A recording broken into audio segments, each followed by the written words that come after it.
Setiap anda berdoa, biasa mulai dengan bismillah dan memuji Allah subhanahu wa ta'ala. Cukup satu kata memuji Allah dalam segala pujian, alhamdulillahi rabbil alamin. Segala puji bagi Allah. Ini mewakili semua pujian yang lain. Boleh diulangi berkali-kali, alhamdulillahi rabbil alamin, alhamdulillah, sampai benar-benar merasa di hati. Kemudian bersalawat, Allahumma salli ala Muhammadin wa ala ali Muhammad kama sallaita ala Ibrahim wa ala ali Ibrahim innaka Hamidum Majid. Silakan doa, ya Allah ampunilah dosaku. Allahumma salli ala Muhammadin wa ala ali Muhammad, ya Allah sembuhkan penyakitku. Allahumma salli ala Muhammadin wa ala ali Muhammad, ya Allah berikan kepada aku anak yang salih salihah. Allahumma salli ala Muhammadin wa ala ali Muhammad. Jadi setiap langkah doa diawali dan diakhiri salawat. Berdoa, saya kasih Bapak Ibu satu amalan yang akan menjadikan kita insyaallah menjadi qanitin qanitan. Rasulullah sallallahu alaihi wasallam bersabda, barang siapa yang salat malam dengan jumlah ayat 100 ayat akan dimasukkan oleh Allah dalam ahli qunut.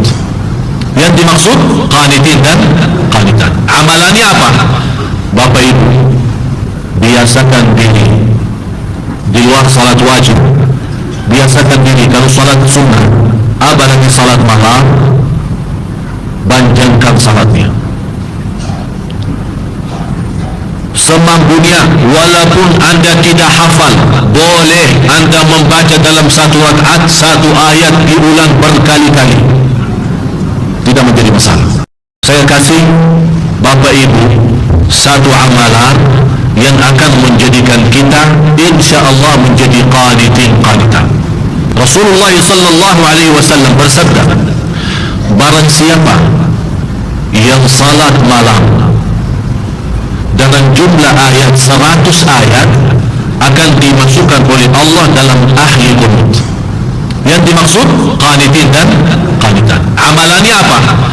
Bapak Ibu, biasakan diri di luar salat wajib, biasakan diri kalau salat sunnah, apalagi salat malam, panjangkan salatnya semampunya. Walaupun anda tidak hafal, boleh anda membaca dalam satu rakaat satu ayat diulang berkali-kali, tidak menjadi masalah. Saya kasih A'udzu billahi minasy syaithanir rajim. Bismillahirrahmanirrahim. Qul ya ibadiyalladzina asrafu ala anfusihim la taqnatu min rahmatillah. Innallaha yaghfirudz dzunuba jami'a. Innahu huwal ghafurur rahim. Sadaqallahul azim. Ini ayat yang paling tidak disenangi oleh iblis, tidak disukai oleh syaitan. Kenapa? Karena ayat ini menjadi berita gembira bagi semua yang berlaku dosa, bahkan yang sudah melalui batas dosa dan maksiat. Jangan malu kalau kita berlaku dosa maksiat, tapi malulah kalau kita ingat Allah, tapi tidak ada rasa malu untuk kembali kepada Allah dan memohon ampun kepada Allah subhanahu wa ta'ala. A'udzubillah. Ambil wudu, saya witir duluan, kemudian tidur. Apa yang saya lihat dalam mimpi? Bapak Ibu, yang saya lihat diri saya sendiri di dalam kubur. Sangat gelap, ngeri, malah terasa seramnya luar biasa. Sampai tidak bisa saya bayangkan di saat itu. Tapi tiba-tiba sampai saya di situ merasa ketakutan dan kesepian, muncul sebuah cahaya di dalam kubur sendiri. Dan saya berteriak, siapa kamu? Cahaya berkata, saya surat Al-Mulk. Tabarakalladzi biyadihi. Saya memberikan nasihat kepada semua jemaah yang hadir. Tolong sampaikan pesan ini. Jangan tidur belum baca surat Tabarak, karena kita tidak tahu kapan saatnya menghadapi kematian. Ketika berkesempatan amal salih, jangan tunda. Kesempatan tahajud walaupun 2 rakaat, tutup dengan witir. Kalau tidak terbiasa bangun tengah malam, boleh sebelum tidur, karena tidak harus tidur dulu. Karena waktu salat malam boleh habis isya sampai subuh, itu semuanya waktu salat malam. Di awal malam boleh, di tengah malam boleh, di sepertiga terakhir malam boleh. Dan ini kembali kepada kondisi dan keadaan masing-masing. Yang biasa tidur bangun tengah malam itu lebih baik. Tapi kalau anda merasa kekhawatiran, udah jam 12, sudah jam 1, kalau saya tidur sekarang belum tentu bangun. Syukur-syukur kalau bangun subuh. Daripada sia-sia, manfaatkan malam itu dan salat walaupun 2 rakaat. Kemudian baru tidur. Lalu bangun, masih ada waktu, silahkan salat tahajud lagi. Kalau sudah witir duluan, berarti tidak boleh witir lagi. Karena Rasulullah SAW melarang tidak boleh 2 witir dalam satu malam. Ketika barang siapa yang salat zuhur, salat 4 rakaat sebelum zuhur dan 4 rakaat sesudah zuhur, dijauhkan oleh Allah dari neraka Jahannam 100 tahun. Dijauhkan oleh Allah dari neraka Jahannam 100 tahun. Hadis yang lain, rahimallahu ra'an salat qabla asri arba'an, dirahmati Allah orang yang salat 4 rakaat sebelum asar. Barang dapatkan ijazah langsung dari guru saya, guru dari gurunya, dan seterusnya, dibacakan antara azan dan iqamat salat subuh. Dan lebih baik selepas salat sunnah subuh. Selepas salat sunnah subuh. Jadi antara azan dan iqamah salat subuh membaca sebanyak 100 kali. Sebanyak 100 kali. Subhanallah wa bihamdihi astaghfirullah. Subhanallah wa bihamdihi astaghfirullah. Berapa banyak? Sederhana tapi luar biasa berkahnya, dijamin ampunan dosa. Ada seorang, hadis diriwayatkan Imam Tirmizi dan Abi Dawud, Rasulullah SAW masuk masjid, ada seorang duduk di tahiyat. Di ujung tahiyat dia baca sebuah doa. Kata Rasulullah SAW, sudah diampuni, sudah diampuni, sudah diampuni sampai 3 kali. Ketika selesai tahiyat, salawat, kemudian doa yang kita tahu, Allahumma na'udzubika min adzabi jahannam wa min adzabil qabr wa min fitnatil mahya wal mamat wa min syarri fitnatil masiihid dajjal. Hafal doa ini. Allahumma inni as'aluka annaka anta Allah al-ahad as-samad alladhi lam yalid wa lam yulad wa lam yakun lahu kufuwan ahad an taghfira li dhunubi innaka antal ghafurur rahim. Sederhana tapi luar biasa. Saya waktu di Masjid Nabawi, ada seorang tua di saf yang kedua, umurnya usianya 80 tahun. Saya duduk sama beliau antara maghrib sama isya. Antara maghrib sama isya dia nangis terus, nangis saja. Begitu dia mulai mendiam, saya berkata, mohon maaf Syekh, mungkin apa yang kita bisa bantu, saya lihat nangisnya luar biasa, mungkin ada masalah apa. Dia nangis lagi dan dia tunjukkan jarinya kepada saf pertama. Habis salat isya, dia panggil saya. Dia bilang, anakku, biar kamu tahu saja, yang membuat saya nangis karena 60 tahun tidak pernah tinggalin saf pertama. Jadi saya cuman tadi batal wudu, saya ambil wudu lagi, balik lagi, dia ambil tambah saya sama orang lain. Membuat dia nangis antara maghrib sama isya. Begitu anda dengar azan, ada satu amalan di dalam azan, tolong perhatikan dan ikuti apa kata muazzin. Ketika muazzin selesai asyhadu an la ilaha illallah wa asyhadu anna muhammadar rasulullah, kita jawab apa? Wa ana asyhadu an la ilaha illallah wa anna muhammadar rasulullah, raditu billahi rabbah wa bi muhammadin rasulah wa bil islami dina. Balik. Kalau biasa, raditu billahi rabbah wa bil islami wa bi muhammadin kenabian itu umum, tapi di sini ada satu rahasia khusus di dalam azan. Ghufira lahu ma taqaddama min dhanbi, diampuni segala dosa lalu. Allahu akbar. Ijabah doa kita menolak takdir yang buruk. Contoh, kita memohon, ya Allah kasih aku jodoh, tapi jodohnya belum datang. Ternyata dalam takdir, karena kita sering berdoa meminta sesuatu, Allah sudah ijabah, tapi Allah memilih daripada memberi jodoh, ada yang lebih daripada itu. Apa? Ternyata ada takdir yang jauh lebih buruk daripada jodoh yang kita minta. Makanya Allah geserkan takdir buruk itu.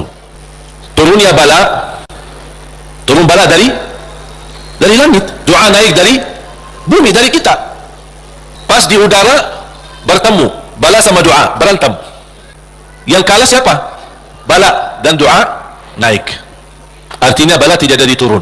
Berarti doa pasti diijabah. Proses pertama, doa yang kita minta Allah belum ijabah secara langsung sesuai permintaan, tapi Allah menolak sebuah bala yang kita tidak tahu. Salah satu sebab mengapa tidak diawali dengan Bismillahirrahmanirrahim, karena isi surat At-Taubah ini kebanyakan membahas karakter dan kebiasaan, sikap dan akhlak, amalan-amalan orang-orang munafik. Dan salah satu sebab At-Taubah tidak diawali dengan Bismillahirrahmanirrahim karena isi surat At-Taubah adalah perang, strategi perang. Dan kita tahu perang adalah menghadapi musuh, sedangkan Bismillahirrahmanirrahim membawa rahmah. Berarti tidak sama dengan isi perang, makanya tidak dibawakan kata Bismillahirrahmanirrahim. Alasan yang ketiga, Bismillahirrahmanirrahim tidak ada di dalam surat At-Taubah karena sesungguhnya surat At-Taubah sambungan dari surah-surah Al-Anfal yang sebelumnya. Inna Allah bikulli syai'in alim, bara'atun minallahi wa rasulih. Hadis yang diriwayatkan Imam Abi Dawud dan An-Nasai, hadis sahih. Mu'adz bin Jabal radhiyallahu anhu berkata, ketika beliau bersama Rasulullah sallallahu alaihi wasallam, fa akhadha Rasulullah sallallahu alaihi wasallam bi yadi wa qala ya Mu'adz, wallahi inni la uhibbuk, wallahi inni la uhibbuk ya Mu'adz, la tad'anna dubura kulli salah an taqul Allahumma a'inni ala dhikrika wa syukrika wa husni ibadatik. Hadis yang kita gembira bagi orang yang sakit, pertama dihapuskan dosanya, yang kedua dinaikkan derajatnya, yang ketiga dikabulkan doanya. Doa orang yang sakit lebih terkabul daripada orang yang sehat. Mengapa 5 makbul? Hadis yang qudsi, Allah berfirman, ya ibna Adam, lam tazurni, ketika aku sakit kenapa tidak kunjungi aku? Hamba bertanya, ya Allah, bagaimana Allah bisa sakit? Allah Rabbul Alamin, Tuhan semesta alam. Allah menjawab, ada seorang hambaku yang sedang sakit, kalau kamu kunjungi dia, aku berada di situ. Guru saya pernah cerita,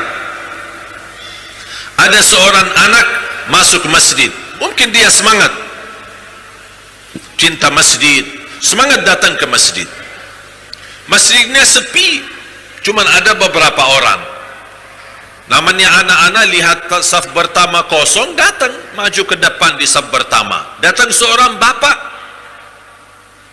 megang baju anak dari belakang, dia dorong dia, tarik dia ke belakang. Ayo nak, sana kok kamu salah di depan, sana kamu di belakang. Cara dah sopan, cara tidak menunjukkan akhlak Nabi Muhammad sallallahu alaihi wasallam. Apa yang terjadi? Anak tersinggung, bahkan nangis, keluar dari masjid. Kata guru saya, orang itu 54 tahun tidak pernah mau masuk masjid. Gara-gara apa? Gara-gara sikap kita. Guru saya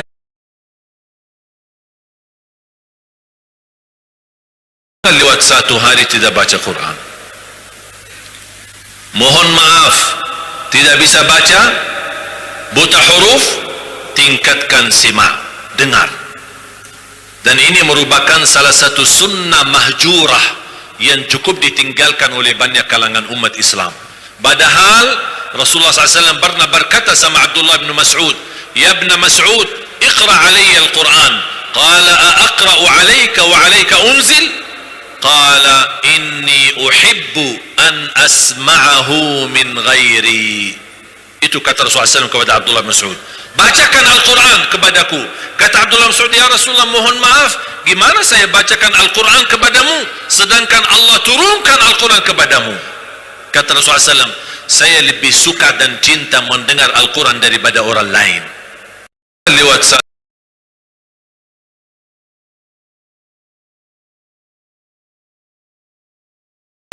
Jangan tinggalkan ayat al-kursi lepas salat.